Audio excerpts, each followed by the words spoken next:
নমস্কার, আমার রাউস স্পিচ এই অর্থ সংক্রান্ত ইউটিউব চ্যানেলে ব্র্যান্ড নিউ ভিডিওতে সবাইকে স্বাগত। আমি একজন investment planner, mutual fund distributor এবং এক্স ব্যাংক অফিসার। বিনিয়োগকারীদের হাতে হঠাৎ করে একটু বেশি টাকা এলে তারা কোথায় টাকা পার্কিং করবেন, যে ভবিষ্যতে তারা আস্তে আস্তে বিভিন্ন জায়গায় তারা ফান্ডগুলোকে ডিপ্লয় করবেন। এক্ষেত্রে অবশ্যই মিউচুয়াল ফান্ড অন্যতম। এছাড়া গ্যারান্টির স্কিমে জায়গা রয়েছে ব্যাংক, পোস্ট অফিস। কীভাবে তারা টাকাটাকে খাটাবেন যাতে ভবিষ্যতে দেখা যায় যে ইনফ্লেশনকে বিট করতে পারবে, তার জমানো টাকা এবং বড় কর্পাস নিয়ে বেরোতে পারবেন। এই ক্ষেত্রে অনেক সময় মিউচুয়াল ফান্ডের ক্ষেত্রে বলবো যে সেম পার্সেন্টেজ রিটার্ন দেখা যায়। কোনো একটি স্কিমে হয়তো দেখা গেল 15% দিচ্ছে, আরেকটি স্কিমও 15% দিচ্ছে। সেই ক্ষেত্রে আমরা রিস্ক রেশিও কোনটা দেখব, কীভাবে এগোবো এবং কখন আমরা বিভিন্ন স্কিমগুলো রিভিউ করব এবং রিডিম করে অন্য স্কিমে চলে যাব, এই আলোচনাগুলোই করব। যারা মিউচুয়াল ফান্ডে টাকা রেখেছেন তাদের কথা ভেবেই আমি আমার অভিজ্ঞতা নিয়ে এই আলোচনাগুলো তাদের সামনে তুলে ধরব। আমার এই চ্যানেলে যদি এখনও পর্যন্ত কেউ সাবস্ক্রাইব না করে থাকেন, আমার এই চ্যানেলটিকে আমাকে উৎসাহ দেওয়ার জন্য আমার এই রাউস স্পিচ চ্যানেলটিকে সাবস্ক্রাইব করে দিন। পাশে রাখা বেল আইকনটি বাজিয়ে দিলেই হলো। মিউচুয়াল ফান্ডে টাকা রেখে কীভাবে টাকা বাড়াতে হবে এবং কোন কোন বিষয় লক্ষ্য রাখতে হবে ইনফর্মালি, সেই বিষয়টা নিয়ে আজকের আলোচনা। একটু বেশি টাকা হাতে এলে প্রথমেই কিন্তু টাকাটি পার্কিং করতে হবে ব্যাংকের সেভিংস অ্যাকাউন্টে কিংবা মিউচুয়াল ফান্ডের লিকুইড ফান্ডে। এই দুটো জায়গায় কিন্তু এখন রয়েছে, কারণ টাকা তো আপনি ঘরে রাখতে পারবেন না। এবার ব্যাংকে কিন্তু আপনি 2 থেকে 2.5% তার ইন্টারেস্ট রেট এখন চলছে। তাহলে আপনাকে লিকুইড ফান্ডের ক্ষেত্রে আপনাকে মিউচুয়াল ফান্ডে রাখতে হবে। তারপরে ধীরে ধীরে বিভিন্ন জায়গায় টাকা সরাতে হবে। এবং এক্ষেত্রে মিউচুয়াল ফান্ড রয়েছে, যারা একটু অ্যাগ্রেসিভ, বেশি রিস্ক নিতে চান তারা শেয়ার মার্কেটে যেতে পারেন। যারা গ্যারান্টিড ইনকাম চান এবং মডারেট ইনকাম এবং গ্যারান্টিড ইনকাম, মানে এক্ষেত্রে ইন্টারেস্ট ফিক্সড আছে, তাহলে তারা ব্যাংক, পোস্ট অফিসও রাখতে পারেন। এই ক্ষেত্রে ঝুঁকি কতটা নিতে পারবেন তার উপরই নির্ভর করবে যে টাকা কিভাবে বিভিন্ন জায়গায় ডিপ্লয় করবেন। বিনিয়োগকারীরা ব্যাংকের সেভিংস অ্যাকাউন্টেই টাকা পার্কিং করুক কিংবা মিউচুয়াল ফান্ডে, লিকুইড ফান্ডেই পার্কিং করুক না কেন, সেই ক্ষেত্রে আমার মতে ইনস্টলমেন্ট ওয়াইজ মিউচুয়াল ফান্ডে কিংবা ব্যাংকের ফিক্সড ডিপোজিটে টাকা রাখতে হবে।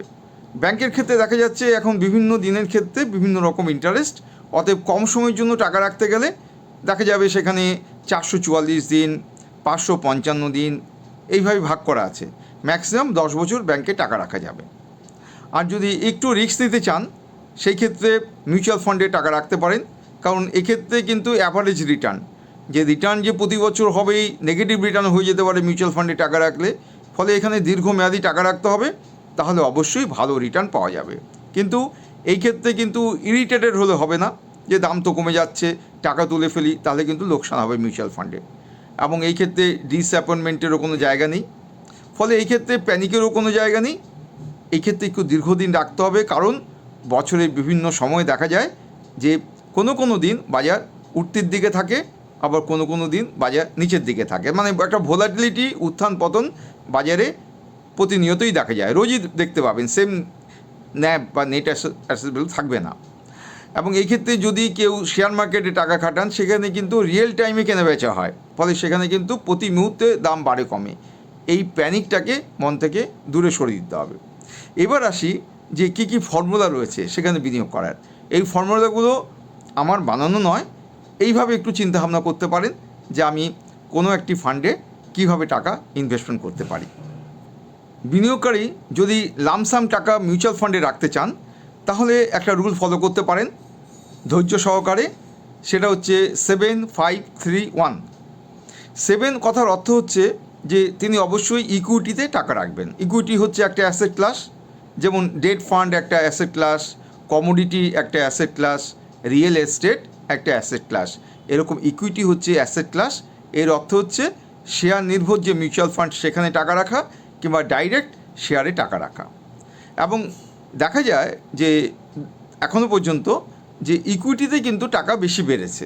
যদি আপনি কমোডিটিতে টাকা রাখেন, কমোডিটিতে টাকা রাখলে যেখানে সোনার উপর জায়গা, মেটাল সেকশন, সেখানে টাকা রাখলে দেখা যায় যে ডিমান্ড সাপ্লাইয়ের উপরে নির্ভর করে সোনার উপর দাম কতটা বাড়বে কমবে, বিভিন্ন দেশ যখন সোনা কেনে তখন দাম বাড়ে, এরকম ব্যাপারটা রয়েছে। যাই হোক, আমি এখন যেহেতু ইকুইটি কথা বলছি, মানে শেয়ার মার্কেট, এই শেয়ারে টাকা রাখতে পারেন, সেটা হচ্ছে 7 ইয়ার্স আপনাকে মিনিমাম টাকা রাখতেই হবে, কারণ রুলটাই হচ্ছে 7531। এবার 5 কেন বলা হচ্ছে যে ইকুইটির অন্তত 5টি মিউচুয়াল ফান্ডে স্কিমে টাকা রাখতে হবে, এবং এই ক্ষেত্রে বিভিন্ন ভাগ রয়েছে, কারণ large cap, mid cap, small cap এটা যেমন ইকুইটির মধ্যে রয়েছে, তার মধ্যে আবার কিন্তু দেখা যাচ্ছে ব্যালেন্সড অ্যাডভান্টেজ ফান্ড রয়েছে, অ্যাগ্রেসিভ হাইব্রিড ফান্ড রয়েছে, এইভাবে ব্যাপারটা সাজানো রয়েছে। মানে যদি অ্যাগ্রেসিভ হাইব্রিড ফান্ড বলেন বা ব্যালেন্সড অ্যাডভান্টেজ ফান্ড বলেন, তার মধ্যে কিছুটা হয়তো ডেট অ্যাসেট ক্লাসে টাকা খাটতে পারে, কিন্তু জেনারেলি ম্যাক্সিমামটাই কিন্তু ইকুইটিতে টাকা খাটে, মানে শেয়ারে। অতএব এখানে বলা হচ্ছে যে মিনিমাম 5টি ফান্ড স্কিম বাঁচতে হবে ডিফারেন্ট টাইপের। এবার বলা হচ্ছে 3 কেন? 3 অর্থ হচ্ছে যে আপনি অবশ্যই ডিসঅ্যাপয়েন্টেড হবেন না।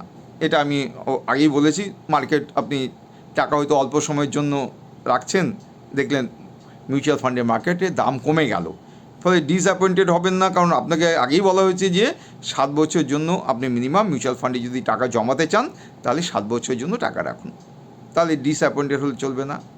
নেক্সট হচ্ছে প্যানিক।